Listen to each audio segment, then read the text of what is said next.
আমি সপ্তম শ্রেণীতে পড়ি। আমি একটি কবিতা আবৃত্তি করব। কবিতাটির নাম আমার বাড়ি। লিখেছেন কবি জসীমউদ্দিন। আমার বাড়ি যাইল ভ্রমণ, পড়তে দিব ফিরে, জল কাঞ্চে কাঁদতে দিব, শালি শালি ফিরে, শালি শালি ফিরে দিব, হিন্দি গানের খই, বাড়ির গানের পাপড়ি কলা,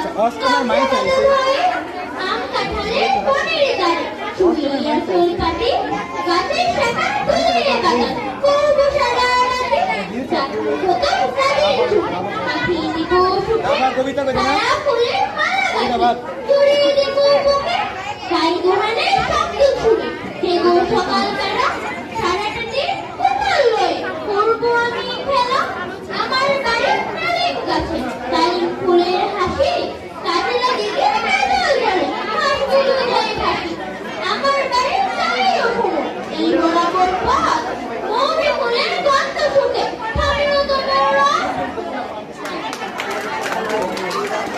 ধন্যবাদ।